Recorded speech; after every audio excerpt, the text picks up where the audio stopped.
The following podcast is part of the Underdog Sports Podcast Network. For advertising information or to find more great podcasts, visit us at www.theunderdogsports.com and follow us on Twitter at RealTheUnderdog. Okay. Well, just for the record, we got the Sunny in Phoenix too. 52 to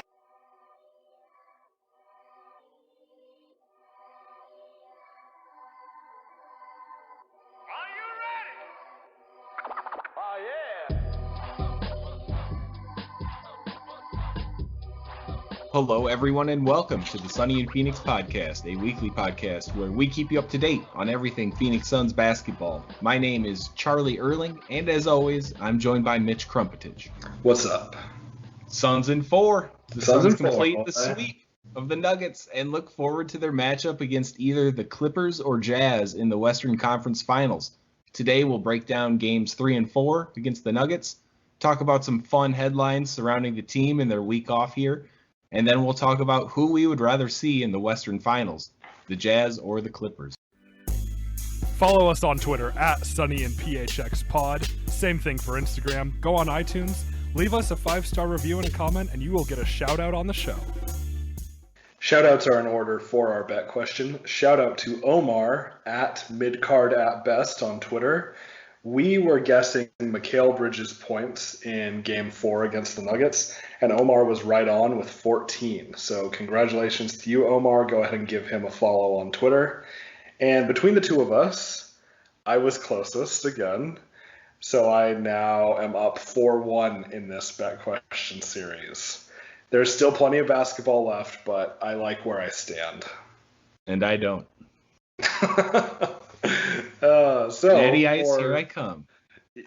That's right. I'll do my chugging with the fellas with a Natty Ice Okay. when it comes to it. It'll be a late one, but I'll get in at the tail end. Yeah, it's never too late. Are we doing one for this week, though?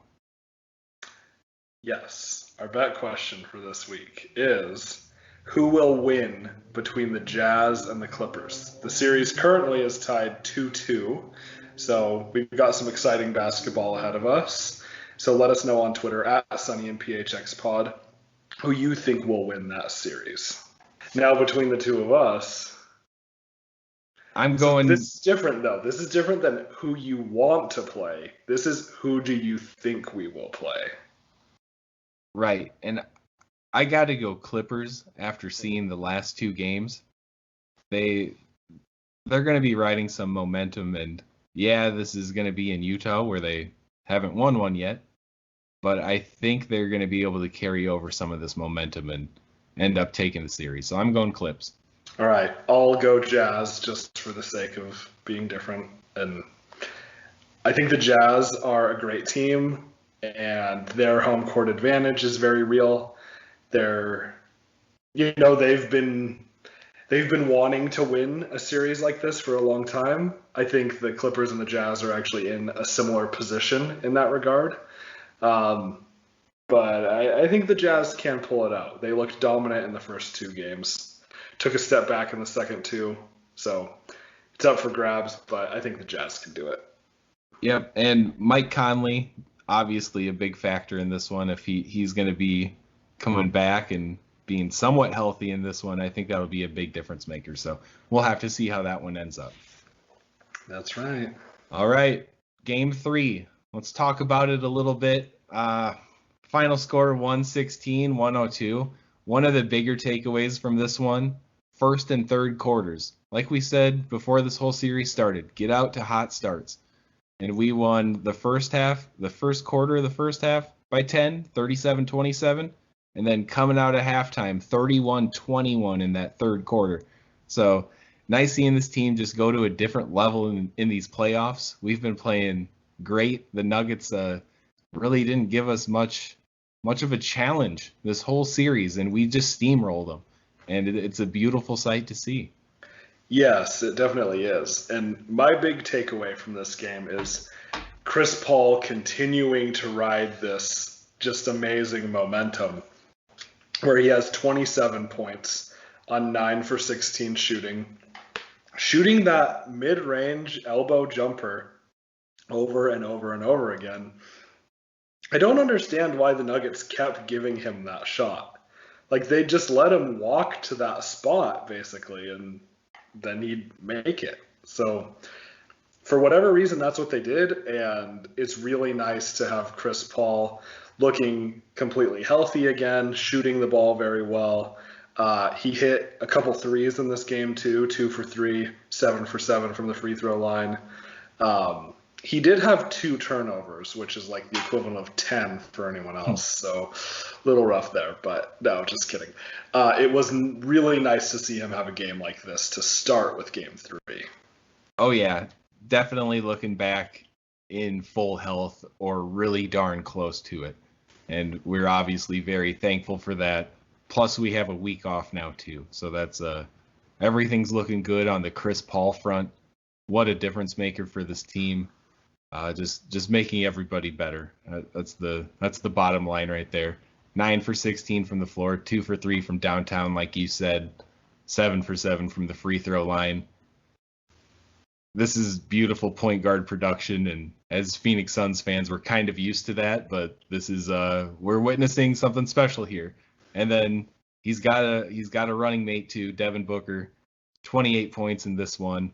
11 for 23 from the floor, so not the most efficient night from Booker, but still being able to, lead the team in scoring and get us a W in the end. Yep. And then for the Nuggets, I mean, we've all seen this game and replays and everything by now, but Jokic was the story here. 32 points, 20 rebounds, 10 assists, 13 for 29 shooting. So you do have to give Ayton some credit there, even though Jokic scored 32. That's pretty horrible. 13 for 29. He had the big beef, even the 20 rebounds. He had all of this, and they still lost. He was not getting very much help. Monte Morris had 21 points on 8 for 12 shooting, which was great. He was very, very good. Will Barton made his return, 14 points. He actually played pretty well.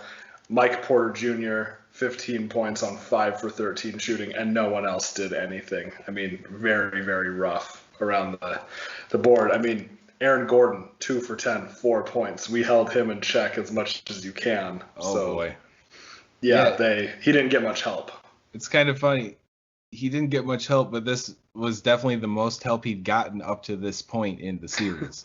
Yeah, that's true. Someone scoring 21. Yeah. Monte Morris was rough in those first 2 games, and I like him. I knew he'd bounce back a little bit. Yeah. But then Barton was definitely a piece that, he'd go get some momentum for them and make some big plays.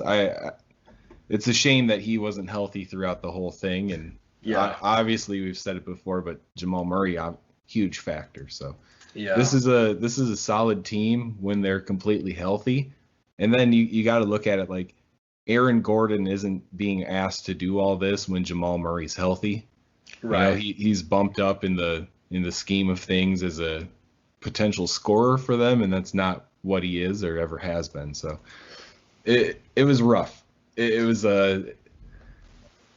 I don't want to be the team that goes through the playoffs thanks to other teams being injured, but the fact that we're beating them so handily, we've won 6 games in a row, I think that's a good argument to that point. Yeah, I think that's saying something, and every team has injuries.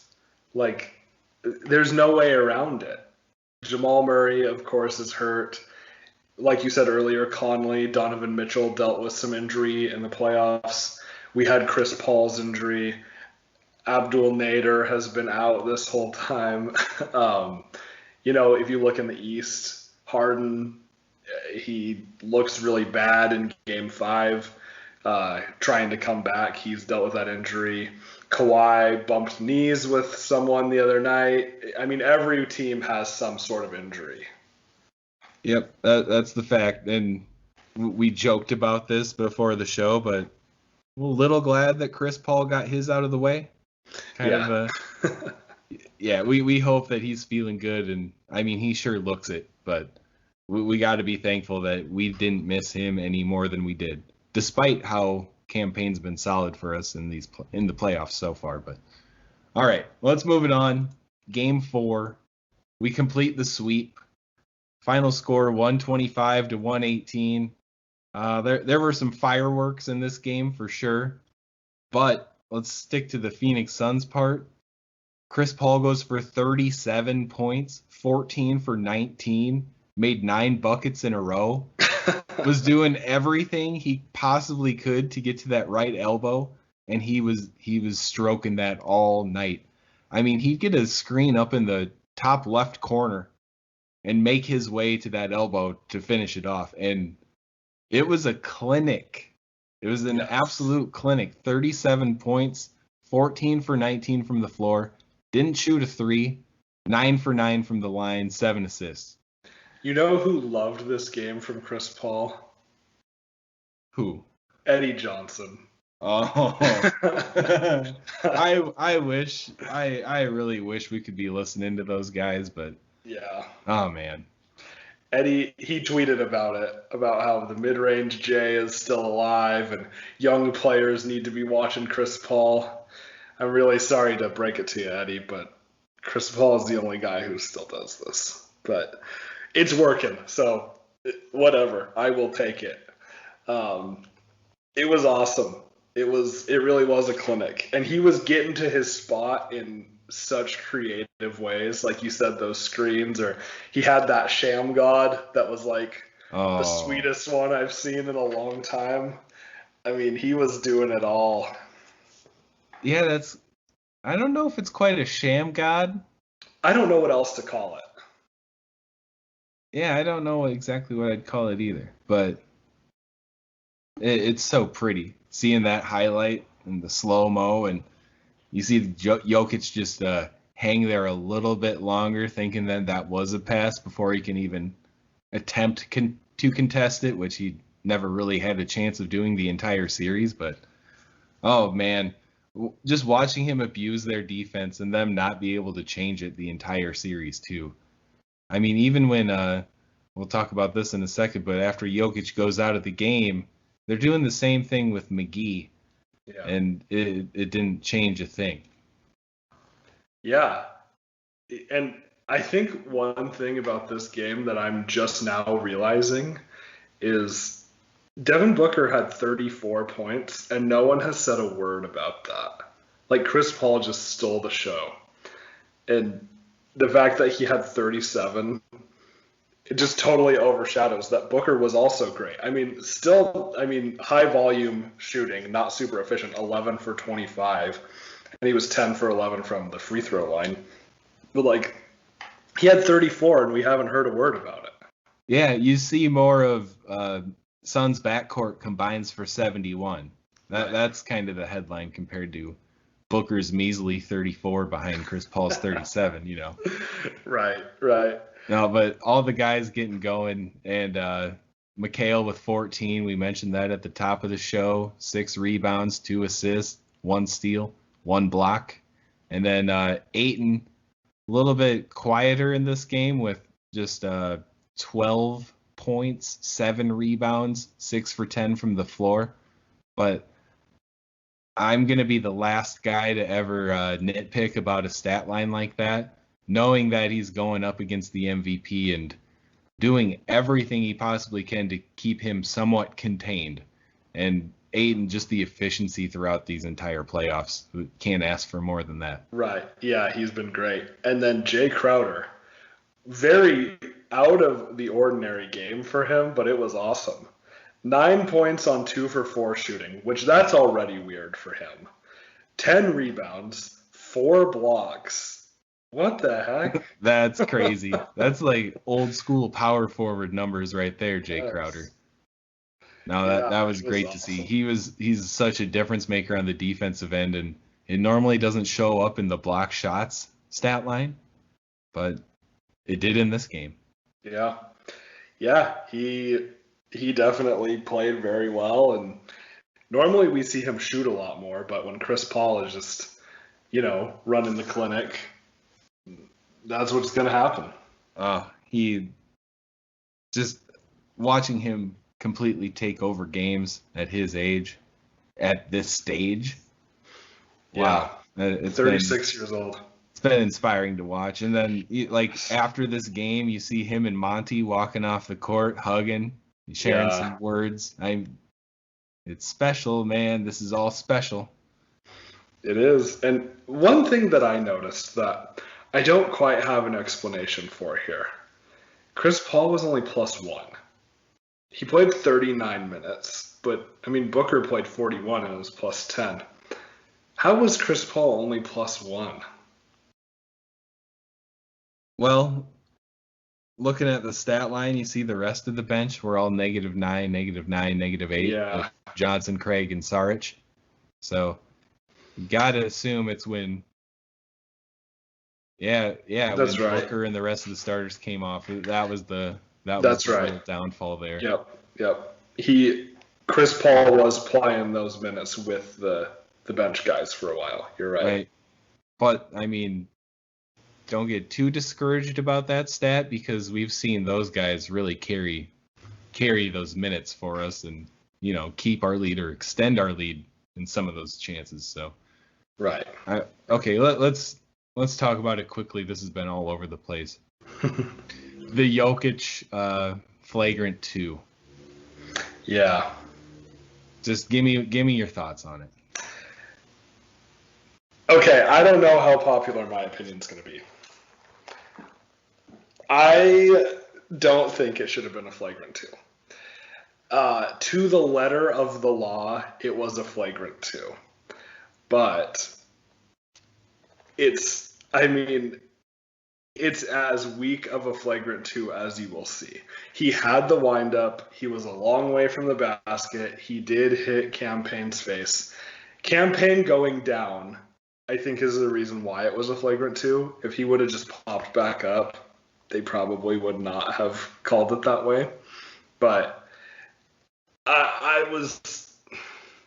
I watched it and I was like, I don't think this is worthy of an ejection. I see that. I get it. And everything that we've seen about people saying you can't throw out the MVP in an elimination game and all that. But this is a 7-foot, 290-pound guy taking a full two-step windup at our smallest guy on the court. And that was like a dramatic haymaker more than trying to poke a ball away. Right. You don't need that kind of windup to poke a ball away. And the thing where I find the biggest difference is, had this been on a rebound, if it were two guys going up for a rebound and he gets clocked across the nose like that with the forearm or inner arm or whatever you want to say hit him exactly, I think that's different. But on a ball where the guard has it 90 feet away from the hoop, that's bad. That's not a basketball move. I understand the frustration. I even understand a hard foul right there. Right. But I don't think you do it by swinging your arm. I mean, body check the dude into the scorer's table. Yeah. That might be unpopular to say, but I'd rather see that than a swing. Yeah, I mean, he even said he was trying to intentionally foul. Right. And, I mean, to me, it just sounds like that's all he was going for. I don't think it was that malicious. But, yeah, you're right, because he's so much bigger than Campaign. That's just how it turned out.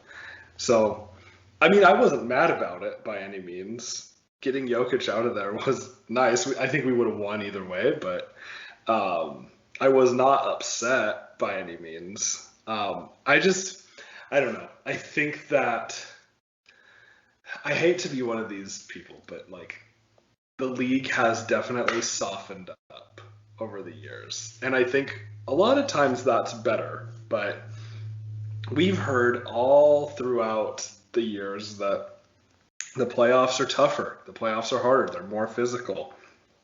And I don't know. I just don't think we've had that proven to us yet throughout these playoffs. Maybe a little bit in this Nuggets series, but really not a ton. And my argument to that is I want to see those hard fouls in basketball plays. Yes, I want to see a layup. I want to see a guy darn near get tackled while he's trying to shoot a layup or before he goes up, preferably. compared to a guy taking a swing like that. And why is the MVP having to do that? Yeah. Well, and he just did not get any support. Like we said, and Jokic gets frustrated. I get that. I mean, he was clearly very frustrated, and on No Dunks they were even saying, like, in the replays, his face just looked so mad. They were like, that probably didn't help either. Like, he really did look angry. He was seeing red for sure. He was. So, and then when Booker, who I don't think deserves a technical foul for standing up for this guy, they could have gone without the double technical there, but I mean, I'm not gonna lie, I've never been more afraid of Jokic at that moment. He looked like a crazy man, and Booker is, he's a tough dude and he's gonna stand up for his teammates, but I bet he was shaking a little bit. He was a lot smaller than Jokic, that's for sure. Did you see his brothers in the stands? Yeah. Oh my. Yeah. Hilarious. They were pretty rowdy. Yes. Large. Yeah, I was happy to see Booker get up there and, be the leader of this team and get in Jokic's face. And I'm sure Chris Paul would have done the same if he weren't on the bench, but Chris Paul knows better than to get up off the bench in that situation. Yeah. Another good blurb from that was Ayton coming up behind Jokic after that, and I was trying to lip read it, but I think he was saying, Joker, no, don't do that. Oh, really? Their relationship's cool. They talk very highly of each other, and when Ayton saw the 32, 20, 10 stat line, he was like, he had how many rebounds? Like, he was a little shocked by it, but he wasn't. Like, he knew that it was going on throughout the game, but he didn't know it was just quite that many. Right. No, and I have no ill will against Jokic after that. I think it was just it was boneheaded. He was frustrated. They very well had the right to be frustrated because Chris Paul was dominating at that moment. Yeah. But next year, Nuggets. Yeah, and I thought it was nice that he went up to Payne before he left. Totally. That was, because there was a point where I was like, I kind of like Jokic. I kind of like the Nuggets. I have a soft spot for them. And I was like, oh man, I don't know if I'm going to be able to like him after this. But the way he ended that, I was like, okay, we're good. And, they were good. Payne and Jokic were hugging it out, and it was fine. So, yeah, little controversial, but, like I said, to the letter of the law, if that's how they're going to call it, then the rules are the rules, Yep. Oh, and one last thing. I don't want to see anybody talk about how Cameron Payne flopped or exaggerated anything on that. Right. He got it straight across the nose. That hurts. A big man like that with that much force coming down, no matter what part of his body's hitting you, that could have been his pinky finger across the nose, and I bet it would have hurt. Yes. So yes. I'm happy that he didn't have a broken nose after that. When I saw the angle that showed the most contact, I was gonna swear that we'd see him coming back in a face mask, but luckily not, and hopefully he's 100% good to go, and all this time off too. That'll help heal that nose up a little bit, which does happen to be part of the face. No dunks. That's right. The head. The nose is part of the head. Yes. All right. Well, obviously that was an absolute blast seeing our team sweep through the second round of the playoffs, and now we've just been hanging out, watching ball, and there's been a lot of headlines going around, and we've been seeing some of the season awards come out, and we're salty and we're going to complain about it a little bit. That's right. Yeah. All right, and the biggest one is Mikal not on an all-defensive team.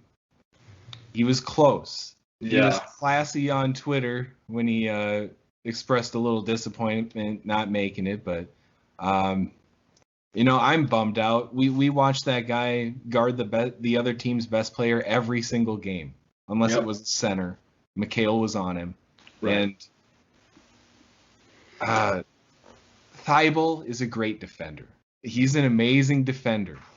But how do you give these guys 20 minutes a game, and then Murray last year was 21 minutes per game. Yeah, they're great defenders, but if they can't even play more than half the game, do they deserve an All-NBA award? I know. Give me Mikal over Thibault 10 times out of 10. I mean, he's better. And, yeah, this is frustrating. And I think it's especially frustrating because the Sixers have Embiid and Ben Simmons. Like, how does a team get 3 guys? You know? Yeah, did the Bucks get 2 or 3 or 2? They had Giannis and Drew Holiday. All right. Yeah, and, the Suns with I think we had the 7th best defense throughout the regular season. In the playoffs here, we're by far the best defense.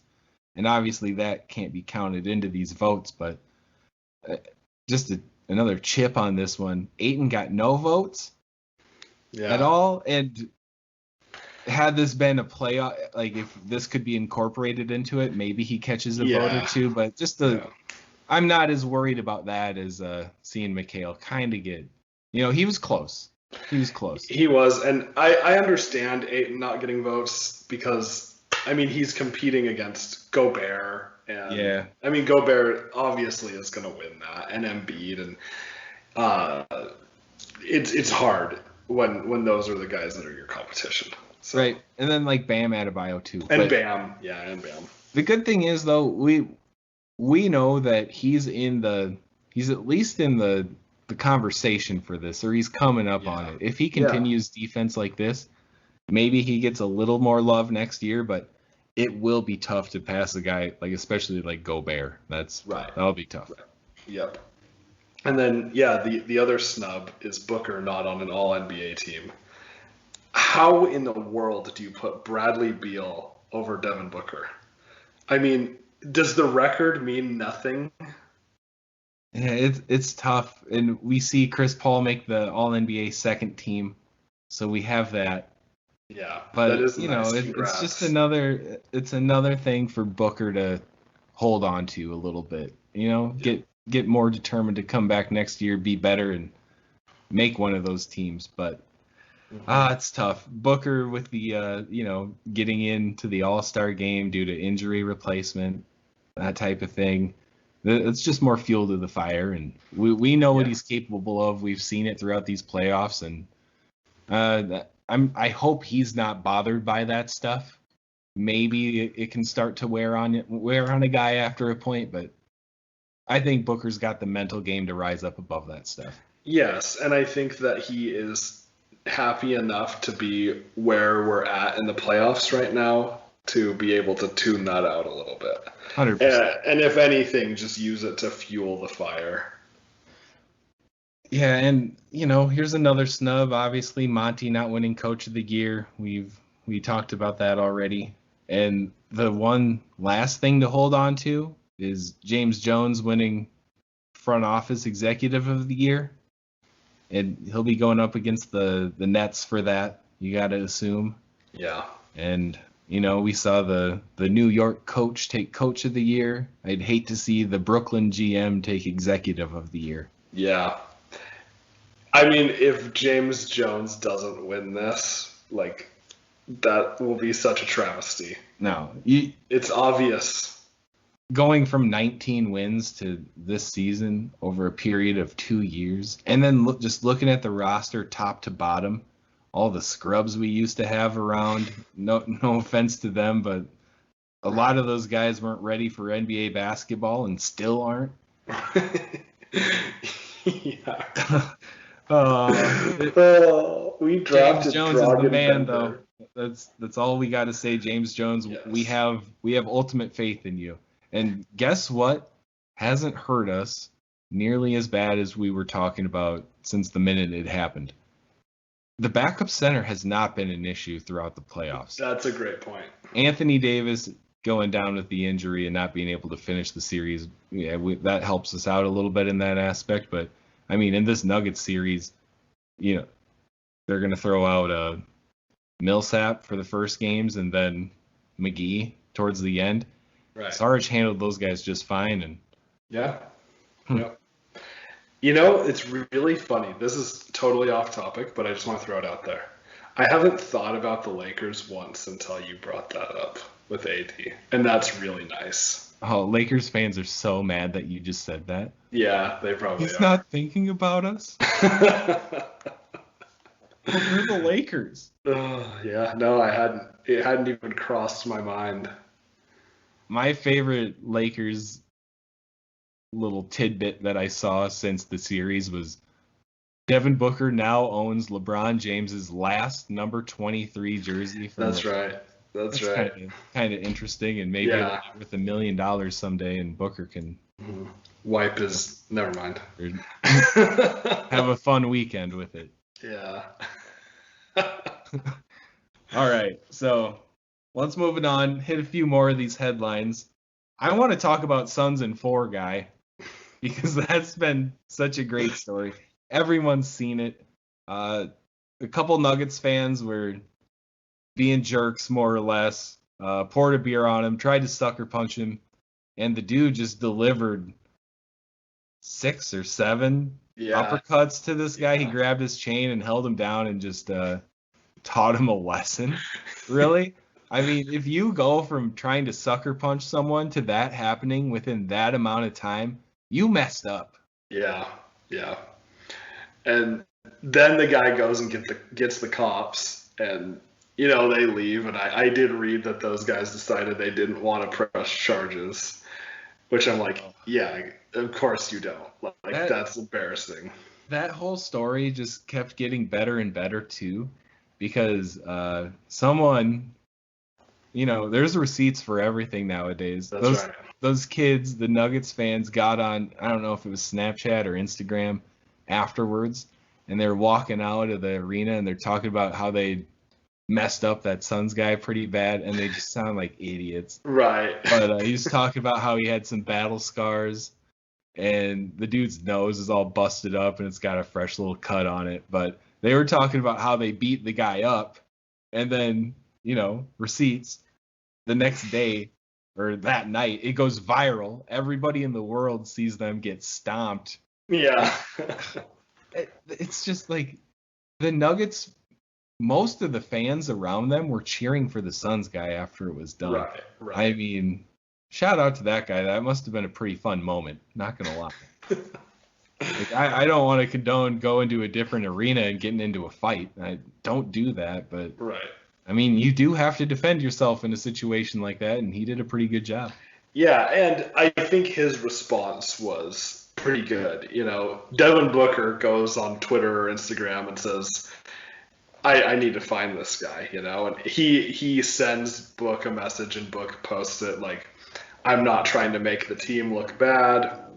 I just had to defend myself and all that. And I think that's a good response. It'd be a lot different if he were like, yeah, got him, I'll go do it again too. Right. He was pretty reasonable about it. No, and now he's got a T-shirt made. He was on some Barstool show that was coming out, I don't know, around the time we're recording, so I think we missed that, but we'll definitely be checking it out. So he's got some love. And, me being petty and thinking that's kind of funny, I'm not going to lie. I again, don't fight other teams' fans, but it's when it comes out like that, I mean, it's talked about a lot, and I don't know. If you watch boxing or MMA, this isn't a lot different. But anyways. Just, I even forgot where I was going with that, but. Yeah, it was a wild situation. Oh. Okay. Well, let's switch the vibe a little bit. Let's get away from that. Let's talk about all the Suns fans that showed up at the airport as they land at home from their trip back home from Denver. It looks like there was almost 100 people there, maybe more. But showing up, supporting the guys, they all drive through. They're getting cheered. My favorite part was Ayton popping out of the sunroof and just going wild. Like that was our guy who was gonna ham it up. One of the younger guys on the team. He deserves that stuff. I feel so happy for him with all the smack talk, all the fans all year long. I mean, him coming back and being welcomed like that put a huge smile on my face. Yeah, and he's yelling, "I love Phoenix." And it started in the locker room, though, after Game 4. Him and Campaign dancing. Then they come back, and he's standing out the sunroof and yelling and wearing his chains and everything. No, it was awesome. Good. And don't talk smack about Robert Sarver in that situation. I saw some people talking about that. Like, this guy, he was in Denver all day. He's probably got to get home. He's the oldest guy there. Right. And, like, yeah, it's Robert Sarver. You want him to sign an autograph? You want him to sign your like, what in the world? Just wave at him, give him a thumbs up, and say, "Great job putting this team together, man. Let's keep it around." Right. Like, well, yeah. Don't fight to get him to sign your home loan or whatever. No. And hey, guess what? We were the idiots that put up, not us. We had no part. We did not do that. No. This was not us. But Suns fans put up billboards saying Sarver out, get Sarver, sell the Suns, all that stuff. So, I mean, those guys are looking a little silly right now. Yeah, they are. And I mean, I really hope that we're ponying up and paying into that luxury tax or whatever it takes to keep these guys around. And obviously Chris Paul, and maybe declining that player option, which could really benefit us in some ways, but we'll just have to see how it goes. You can't complain about anything right now.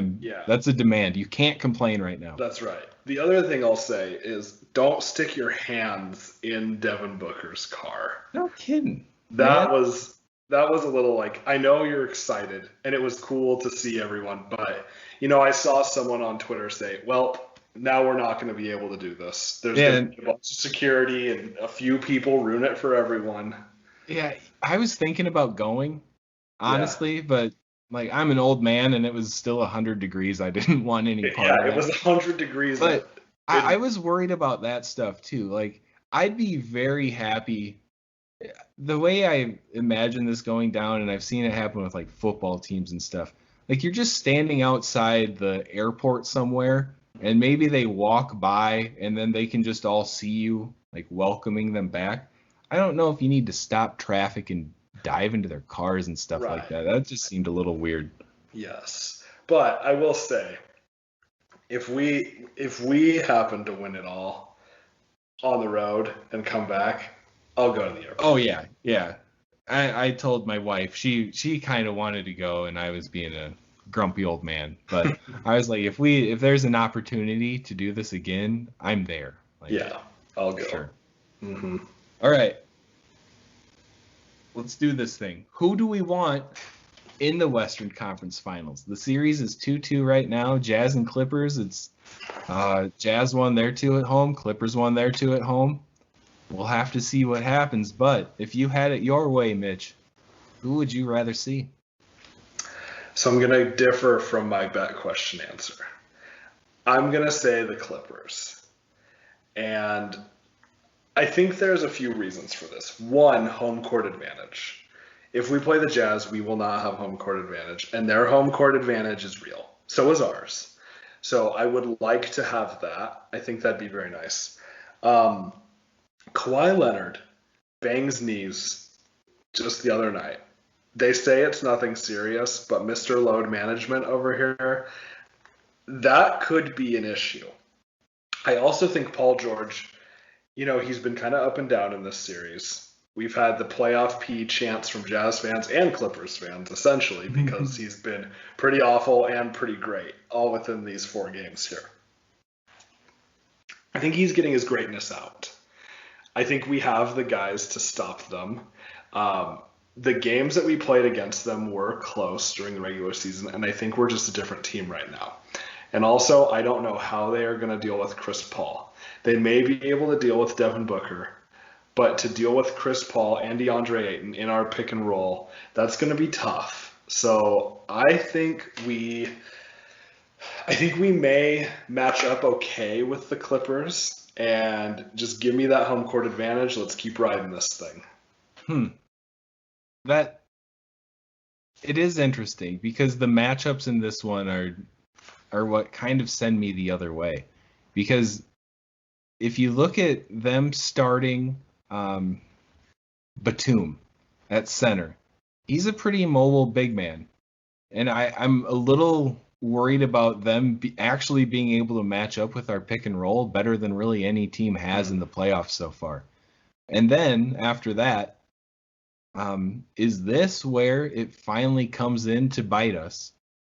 Once Ayton goes to the bench and then they bring in Zubats.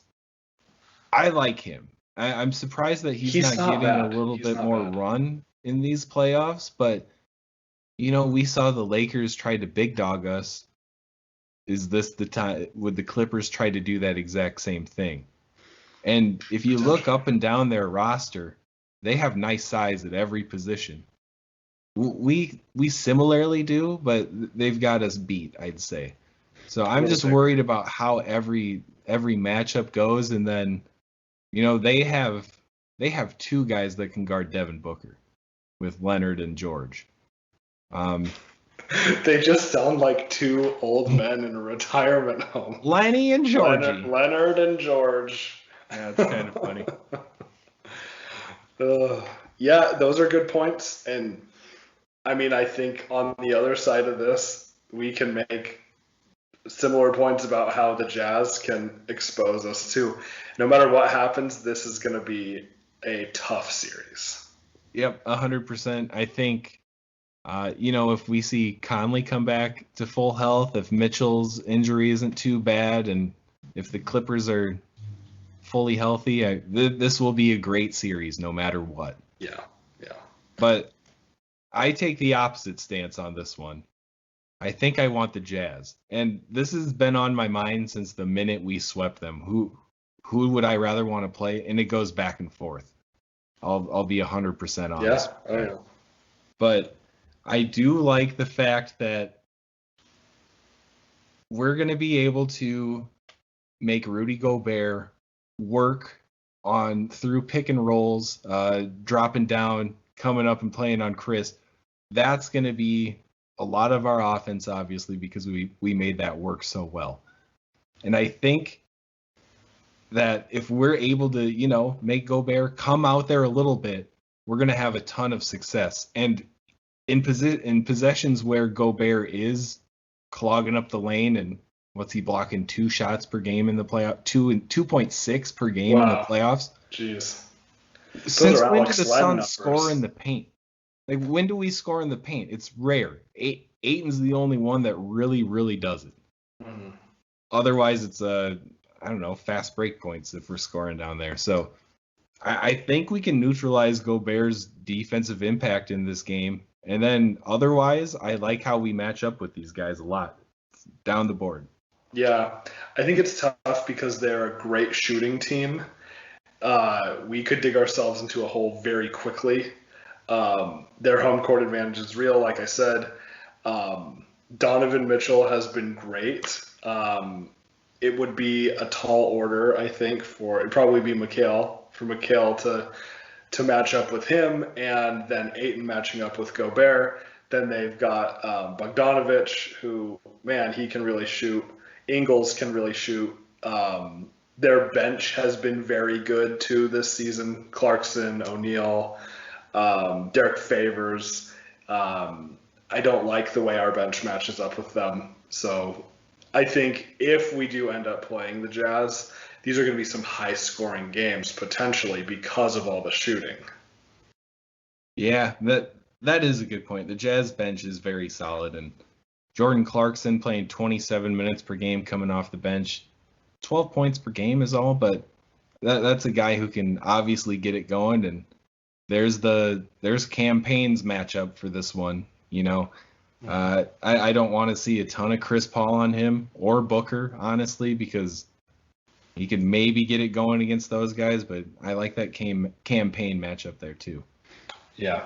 And then about Donovan Mitchell, putting Mikal Bridges on him, it seems like Mitchell does such a great job.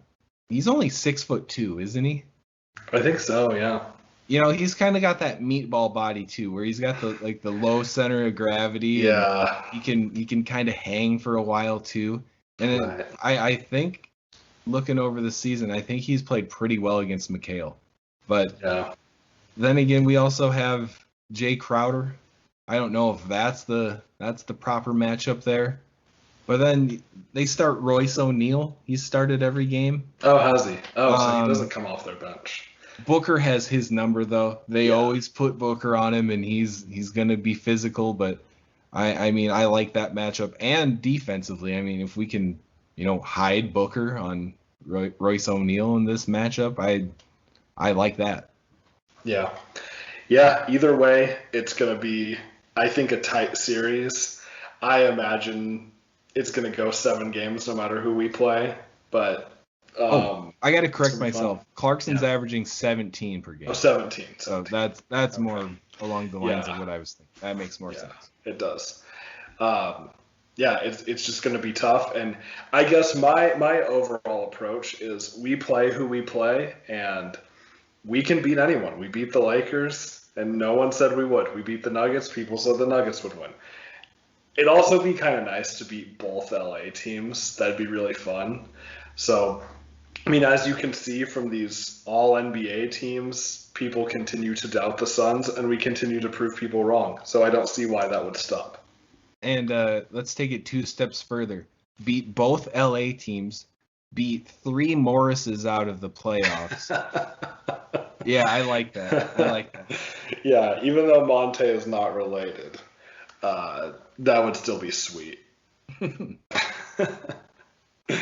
Well, with that, let's move to the non-sports question here. So, it's hot in Phoenix. I'm sure people are aware of this. 118 tomorrow, I believe. It's 115 today. It's hot. So, everyone has their ways they deal with the heat. And you've got the common ones. Go swimming, drink a lot of water, wear your sunscreen, all of that. What is your secret for dealing with the heat? Yeah, I mean, obviously stay in the shade as much as possible. But the one thing that I will not consume a hot liquid of any sort during the summer. No tea, no coffee, no soup. I won't eat soup in the summer. That's how far I'll go with that. I feel like if I'm eating stuff like that, and like even some eating curry, that kind of even heats me up a little bit too. And I'll try to stay away from that stuff at all costs. I mean, I'm still eating hot meals, obviously, but the liquid thing, I think that kind of helps out. Interesting. I still drink hot coffee in the morning. I still do that. Yeah. I have something that I don't know if this is a placebo or if this is a real proven thing. I keep the lights off as much as possible because the darkness makes it at least seem cooler somehow. I know that like one little light bulb isn't going to make a big difference, but yeah, I like to keep all the lights off as much as I can. I have these light bulbs in it's my spare bathroom that definitely give off some heat compared to all the other light bulbs in the house. And I don't think it's a bad electrical issue or anything like that. I think it's just the bulbs that are in there. So when those burn out, I'm definitely going to change them. But I swear those give off heat in that room. So, and like a normal light bulb, it gives off a little bit of heat. But hey, I mean, if you keep them all off all the time, maybe that saves you a minute of air conditioning time. Yeah, maybe. Yeah. I do turn the lights on at night too. I mean, I just keep them off as long as the sun's out. Yeah. I always keep my shades closed, even if the sun's not directly on them. I just feel like if the shade's open, the heat's coming in. It's probably not much of a difference. A double pane window does a decent job, but right. Yeah, still, it's all so much of it is mental. Yeah, we're midway through June. It's gonna be a rough few months here down in the Valley of the Sun. Yeah, get a vacation planned. Get out of here for us. That's right. Yeah, we're going to Vegas for Summer League. That'll be our reprieve from the heat. Yep. Go to a different corner of the desert. Yeah. But from there, we're going straight to South Dakota. And if it's humid and 100 degrees when I get there, I'm going to be so mad. It probably will be. I feel like that happens every time I'm like, let's go to South Dakota, cool down a little bit. It's always hot and humid when I make it there. But, Midwest summer. That's not very fun either. That's right. All right, that does it for this week. We will be coming back with another episode. It will be after the Clippers Jazz series. We want to know who we're playing so we can go into the matchup and maybe give our keys to win the series again, see if we can hit those all on the head again. So yeah, before game 1, we hope to get another episode out by then. But check us out on social media at Sunny and PHX Pod on Twitter and Instagram, and we'll see you on the next episode. Go Suns.